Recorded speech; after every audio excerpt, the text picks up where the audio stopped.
Welcome to Women Thrive podcast. This is where you'll get to hear incredible stories of female entrepreneurs, business owners, women from all walks of life. Myself, Reinvention, and my co-host Abigail will be interviewing incredible women, hearing inspiring stories of women from all around the world. I have no doubt that you will find something that will be life-changing for you. Make sure you hit that subscribe button and join us for our future episodes. So welcome everyone to another edition of the Women Thrive podcast. I am your host, Abigail Rebecca. I am very, very excited today to introduce you to one of our speakers, Michele Parad, and actually someone that we've just come back from as we're recording, we've just come back from our Women Thrive retreat in Valencia in Spain. And I had so much fun hanging out with her and with Ramonda and the other speakers and authors a couple of weeks ago, actually, as we're recording this in Valencia. So I'm very, very excited to have this conversation with her today. So Michele is an intuitive guide for conscious leaders, an international best-selling author and a speaker. She is known for Your Brilliance Archetype guides and the SELL method. So that's SELL, a spiritual philosophy which has helped empower her clients to build businesses that align with their path towards self-actualization. She is also a co-author of the international bestseller book, Success with Source. Welcome, Michele. It's great to see you here. Thank you so much. Thanks for having me. Gosh, it's so fun to see you a few days later after the in-person get together. It was just such a blast, and I'm honored to be part of the first Thrive Talks, and so excited to see what's to come next from that edition. So I know, how exciting was it to be the very first speakers on that stage? And yeah, it was just, we had so much fun, and when we first came on this call, I was like, oh my goodness, look at your scenery, look at your background. So can you share with us where you are at the moment, Michele? So I'm currently in Lisbon, Portugal, and I decided a few months ago that I'm going to be a little bit nomadic, which as an earth sign is not always something I feel comfortable with, but something that I knew I had to do to just explore and then find where my next rooted place is. And so when you said come to Valencia, I was like, absolutely, I'll go and I'll explore and go on to the next place. And every time I'm in a new environment, I really find myself to even be reinventing who I am. Every time I'm in a new place with different languages, different people around me, I'm like, it goes back to the question of who am I even? And it goes back to also the way I was growing up as well. I went to international schools, and every 3-4 years as well, I was moving. And it was so interesting that even the different languages that I learned, I was like a different personality within them. And it just shows you how multidimensional we all are and how we can adapt and really become whoever we want to be in that certain place that you're in. So that's kind of the beauty of what I'm learning along the journey as well. That's such a great way of looking at it, Michele. I really aligned to that actually. All through my 20s, I traveled, like I lived in a different place every 6 months. I traveled to a new place and I felt the same. I felt like there was a real reinvention and there was a lot of healing on that journey as well. And it's really interesting that you had this almost like nomadic lifestyle when you were younger with your schooling, and now you're choosing to do it yourself in your adulthood and in your entrepreneurial business. Well, I think it's more of this ability to know, okay, this place and time, I've had a blast, and now that chapter has ended and I'm moving on, and now Spirit's sort of leading me onto my next place and my next evolution. And so it's really key to know when that chapter has finalized and to move on, because I do find that people can really, really hang on to a place that is familiar.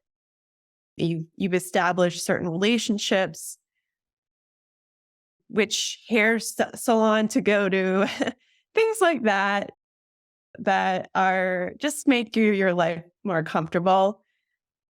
And so I think I've just gotten so used to putting myself in slightly more uncomfortable situations by constantly changing my environment, that it's actually in a way expanded what I can and cannot be comfortable with. So I think it's expanded probably my amygdala center and my fear, my ability to take on things that I think other people might be more fearful of. But I tend to know kind of in my gut where I should step to next. And I still think that I could improve, like everybody could improve on some of the trust part. Cause once you get into that next place, you're like, okay, now what? You kind of expect everything to unravel immediately. And that's really not the case. You gotta remember that you still have to take those baby steps, one step at a time, to reestablish yourself in a new place, and to remember what that is kind of like, the born stage of ages 0 to 1 of being in a new place and having to do that all over again. And honestly, I see a lot of parallels with establishing businesses as well. I really do see that I go through phases of pivoting and rebirth also every couple of years. And I think it's really healthy to do that. It's really, really healthy to look at what you've created, be proud of it, and see, okay, where is there a space for me to do this more efficiently, in a more beautiful way, and in a place that's more aligned with who I am? And to really ask the deep questions rather than kind of do things on autopilot, because that's how you've been doing it for the past few years of your work life. So I think it's a really, really beautiful parallel to look at how you're conducting yourself in your environment and in business. And there's probably a lot of parallels to that as well. How comfortable and how long have you been in your current situation that you wanted to change, or current living situation that you wanted to change? How many years have you been there and been questioning about that? And same thing with your business. Like, when are you going to take that next step that you're supposed to? So yeah, absolutely. So so many and that's why travel is so great, right? Like, yeah, anyway, this is the travel edition of Women Thrive podcast. Because we both love to travel. We both love to. We have such an international group that's part of Women Thrive. I'm really impressed that you guys have just been able to attract people from all walks of life. I mean, all women, but really from so many diverse backgrounds, which is an amazing aspect of this network.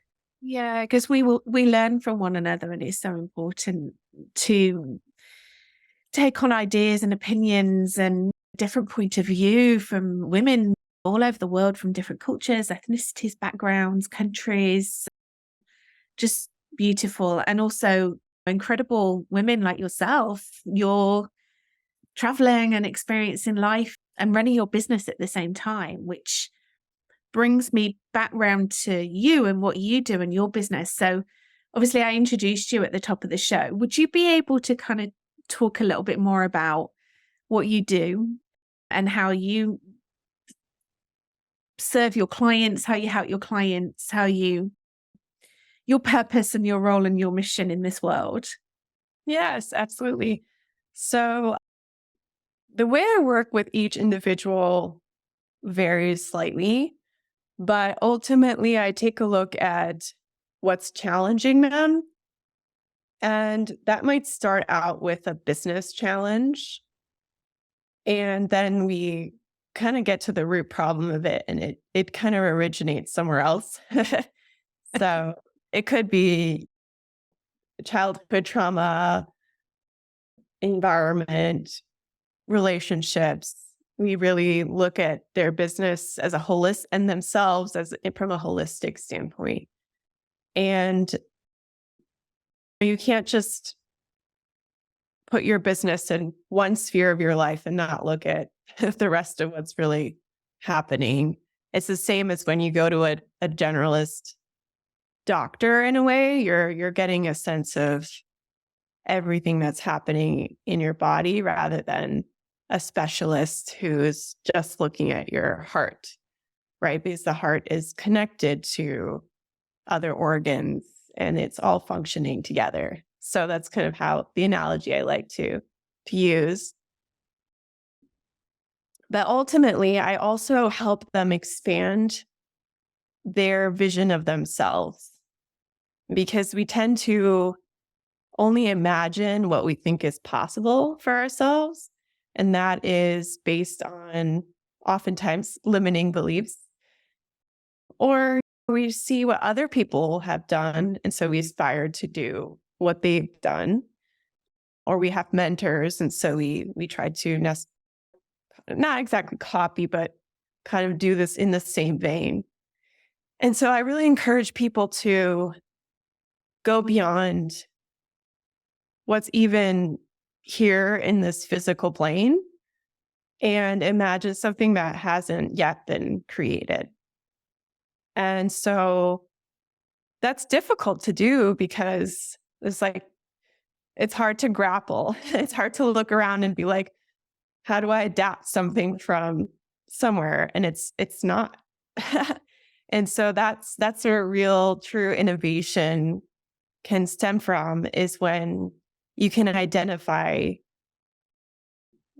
what the gifts are within you, what you're really, really good at, and how that can be designed in some kind of mission or in some kind of channeled system or design or policy. Really depends on the person.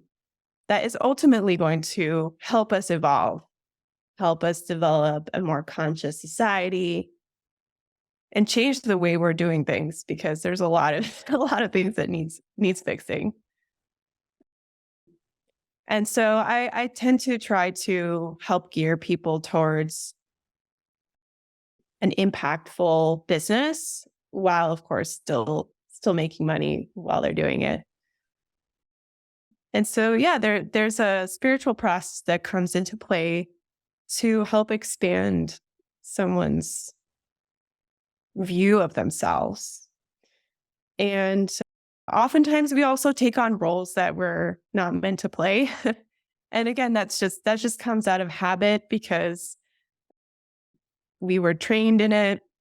Maybe we were told we would be really good as a professor. So that's what we got trained in.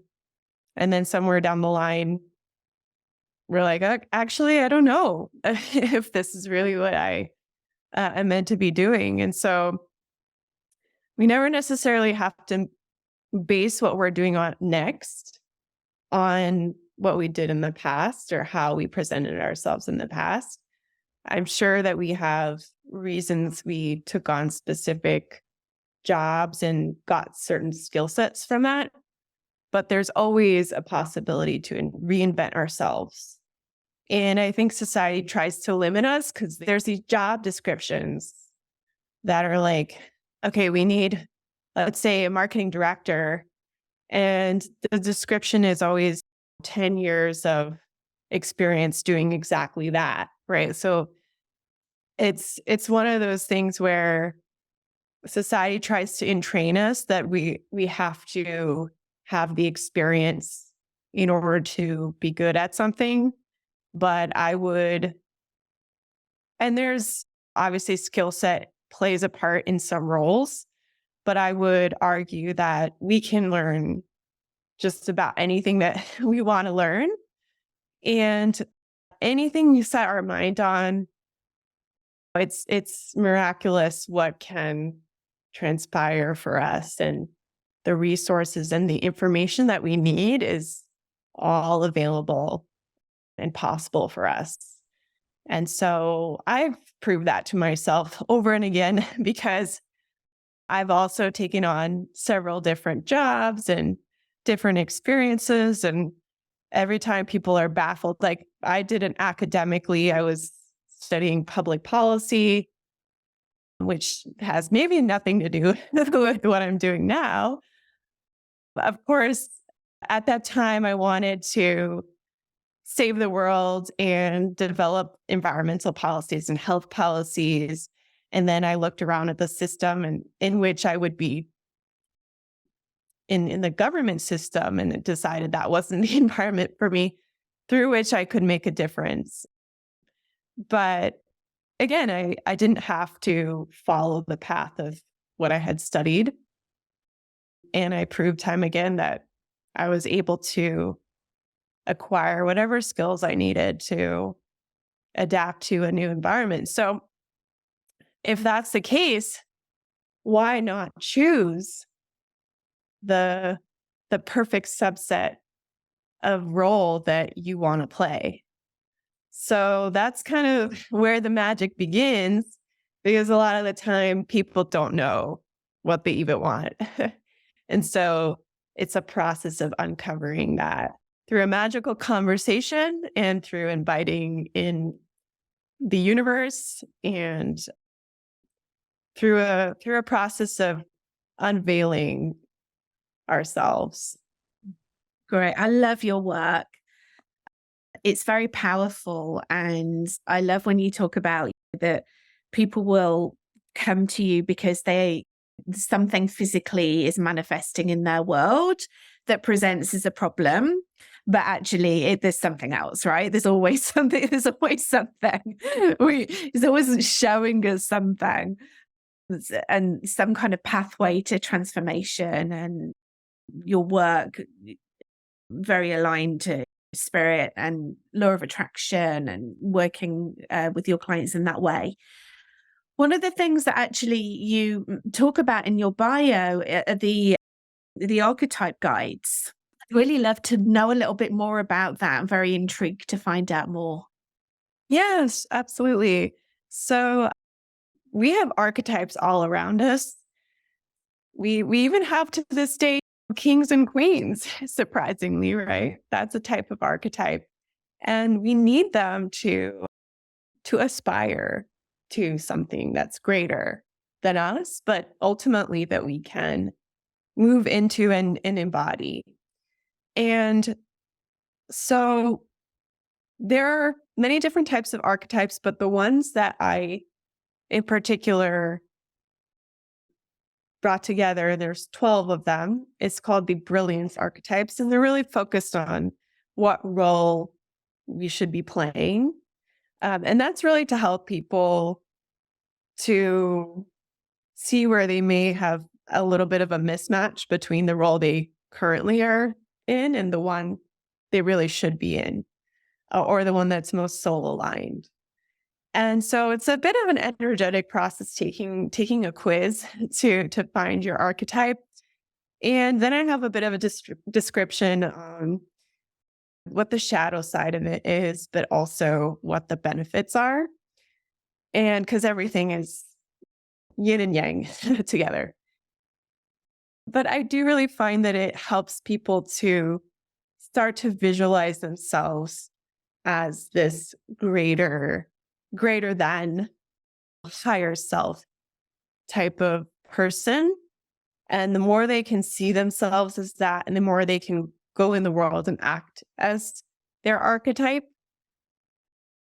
the more magical things kind of appear. And when we are out of alignment with that archetype, and you can say there's also many other types of personality tests. And of course, you do human design. So how that works as well. So it's like if you're out of alignment with your human design or you're out of alignment with your archetype, things are harder for you. Things are actually really, really, you're making your life way more difficult than it needs to be. And so when you discover what your blueprint is, then suddenly, and you start to act accordingly, things are just crazy, like easy and fast. And you're like, why did I need to suffer all this time? So it's a magical process of learning about ourselves, and there's always more depth that I find.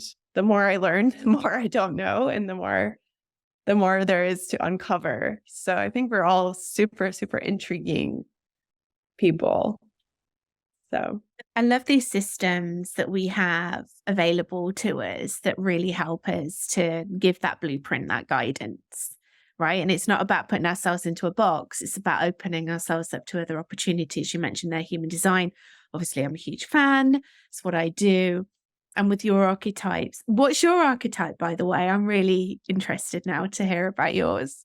yes, I'm a magician. I talked about this a little bit in the Thrive Talks. It's really funny because when I shared this quiz with my family as well, and they're like, what's a magician? Like, so intriguing. What does that even mean? And I think it can have this interesting rep of someone who does tricks, is like a trickster or something. Like there's something they have up their sleeve. But when you study the realm of magic with a CK, I don't know, some of you will understand this. It's really actually comes down to, as you speak, as you think, so you create. That's actually the underlying meaning of abracadabra, if anyone knows.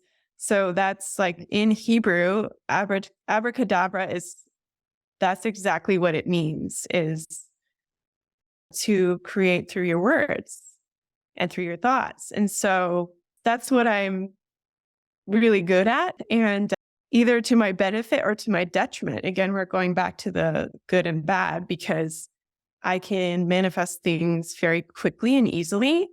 And so if I don't watch what I'm thinking, it can also come to life as well.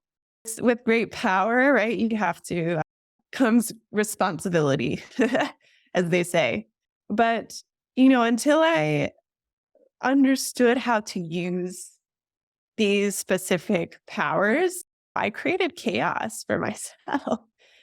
I created a lot of undue stress, and the opposite of a magician, right, is someone who's constantly working and struggling and toiling, right? Magician just is like, snap your fingers and here it is, right? Or at least it appears that way. And so the more I started to, again, see myself as that and experiment with it, and just think like, oh, what would it be like if I could have this type of, honestly, it's even the smallest things, right, that is so magical as well. This past week was Black Friday, and I had so many things in my mind about what I wanted to change as far as software goes, because I'm also a pretty techie person. And so I'm like, I don't like this and I like that. And it was like suddenly the software appeared in my frame of view. It was like exactly what I wanted. And so I was like, oh, perfect. It's like 50% off too. How great is that? Right. And so those little things are not coincidences. And so you have to realize that you're actively creating it in your reality. It's not just, oh, it's such a coincidence, So it was because I desired it in the first place. So in terms of all of that and taking the archetypes and the deep inner work that you take your clients through, helping them to dream bigger, if you want to, so to speak, but actually start to think about the things that they want to create that might not even be in their own reality. Taking all of this, how do you then help your clients and apply that to your business? Because you talk a lot about like selling your brilliance. Like, how can that be applied then practically to your business growth? Yes. So ultimately, you have to first identify your unique gifts and then how to package that accordingly. And again, it has to do with the role. It has to do with the type of business you're ultimately trying to create. A lot of it comes through intuitively for me as well. I tend to download people's business models, and it's a little bit of a co-creation process as well. Interestingly, it's like I created my clients before they came in, back to the magician, before they came into my purview. And I desired the business that they were going to ultimately create as well. And I have this like interesting part to play in that co-creation, in that seeding, in that incubation period of what that looks like.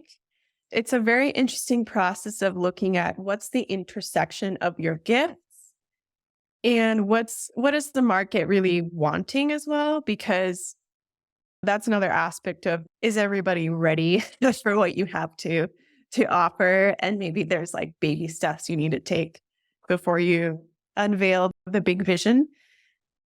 And so we go through a process of looking at the niche, the ikigai as well, which is intersection of your passions, your prosperity, along with the role. And so it's this like interesting formation.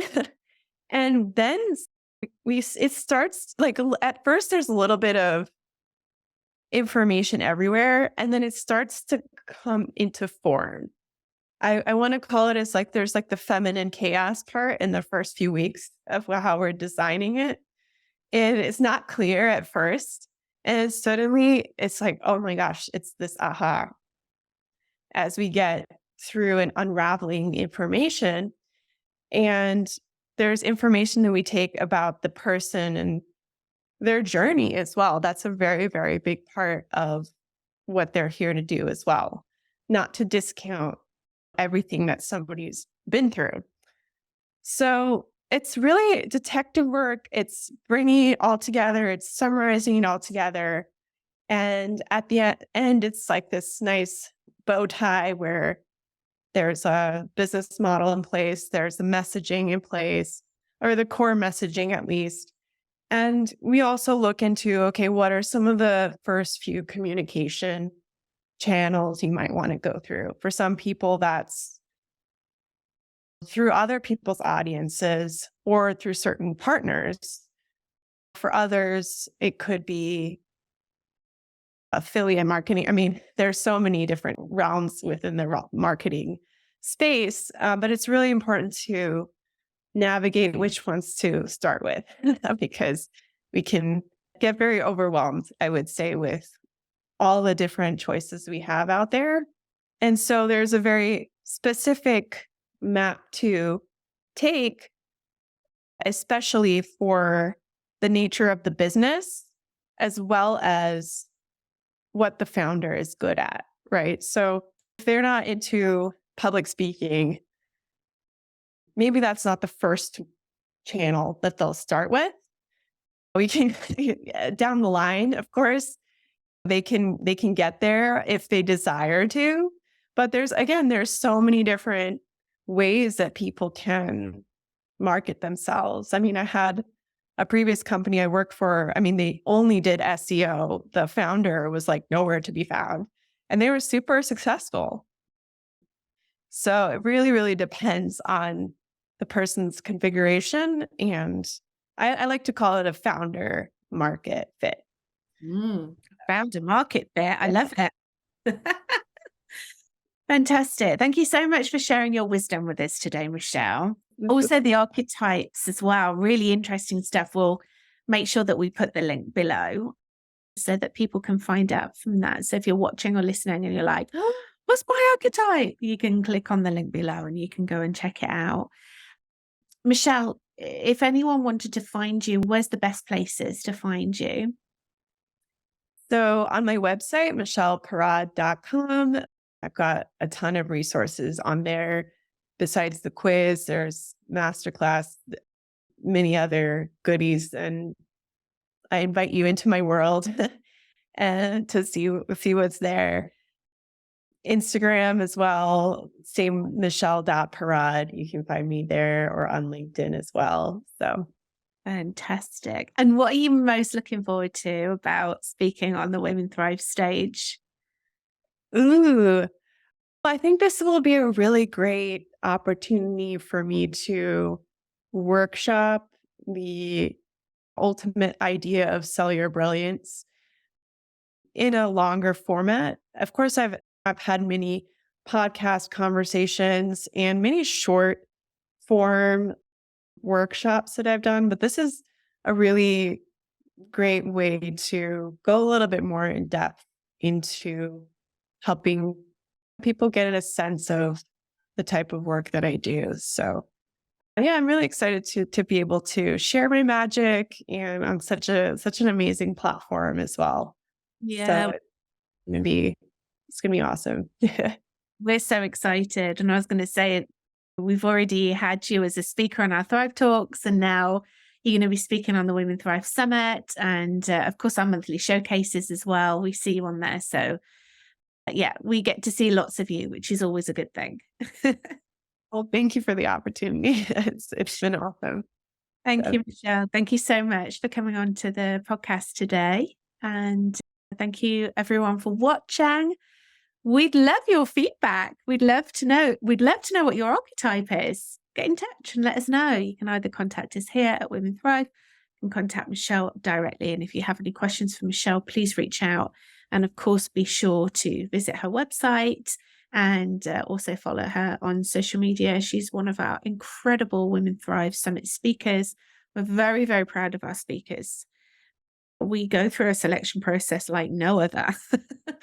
And so we want to make sure that our speakers are just incredible role models and share the same value and vision as we all do. And Michele, it's just so wonderful to have you in our community. Oh, thank you so much. What a pleasure. Absolutely.